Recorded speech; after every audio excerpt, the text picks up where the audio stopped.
মনটা অনেক খারাপ, তাই কষ্ট শেয়ার করতে আসলাম। আমার বড় ভাই অনেক বছর পর বাড়িতে রোজা করতে এসেছে, প্রায় 12 বছর পর। আমরা সবাই অনেক খুশি। ভাইয়া চাকরি করে, তাই দূরেই থাকে। ঈদের 2-1 দিন আগে আসে বাড়িতে। 4 বছর হয়েছে ভাইয়া বিয়ে করেছে। সে কাজের জায়গায় বউকে নিয়ে থাকে। কয়েকদিন আগেই ভাইয়ার একটা ছেলে হয়েছে, তাই ভাবি এবার বাড়িতে।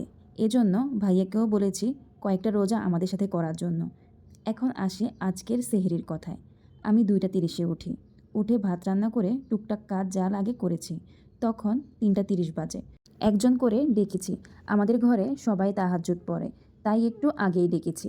আমার বাবা মা যে রুমে ছিল আম্মুকে ডেকেছি। আমার সাথে 2 খালাতো ভাই বোন ছিল। তাদের সহজে ঘুম ভাঙে না, অনেক ডাকতে হয়। আব্বু আবার উঠে ভাইয়াকে এসে ডাক দিয়ে উঠে বলে, নামাজ পড়ো। আব্বু চায় আমরা সবাই তাহাজ্জুদ পড়ি। দোষ মূলত এখানেই। আমি টুকটাক কাজ করতেছি, এর মধ্যে ভাইয়া ভাবি উঠেছে। ভাইয়া বাবুকে নিয়ে রুমের বাইরে এসেছে। ভাবি নামাজে দাঁড়ালো।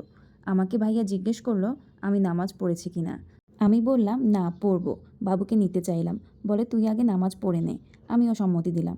আমি নামাজ পড়তে আমার রুমে আসি। আব্বু খেতে বসে। আমাদের ঘরে 10 জন মানুষ ছিল।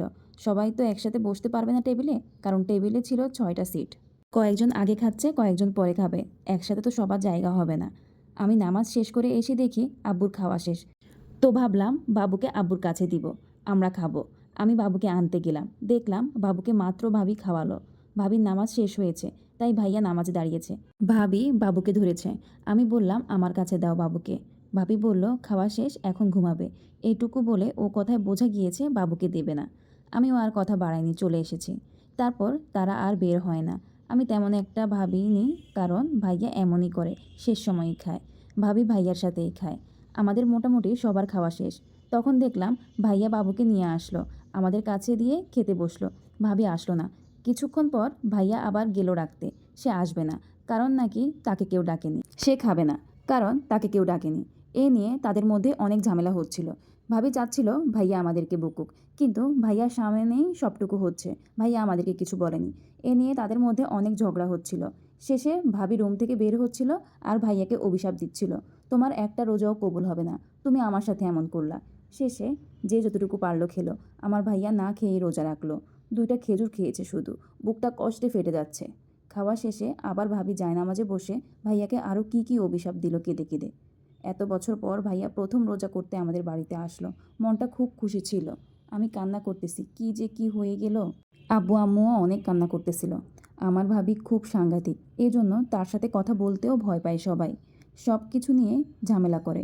ভাইয়াও পাগল হয়ে যাচ্ছে তার যন্ত্রণায়। আমরা চাই ভাইয়া সুখে থাকুক, তাই অযথা কথা বাড়াই না ভাবির সাথে। সে কোনো কাজ করে না, আর সারাক্ষণ এমন ঝামেলা করতে থাকে। আল্লাহ তাকে হেদায়েত দিক, আমার ভাইকে একটু শান্তি দিক, আমিন। আসলে আমরা সব সময়ই ভাবি যে মেয়েদের শ্বশুরবাড়ির মানুষ খারাপ হয়। আসলে সবার ক্ষেত্রে কিন্তু একরকম হয় না। অনেক সময় বাড়ির বউরাও অনেক বেশি খারাপ হয়, যাদের কারণে সংসারে সবসময় অশান্তি লেগেই থাকে। এই যে আমার ভাবির ব্যাপারেই দেখুন না কেন, আমার ভাই, আমি, আমার বাবা মা কেউই চায় না ঝামেলা হোক, কিন্তু সে সবসময় ঝামেলা করে।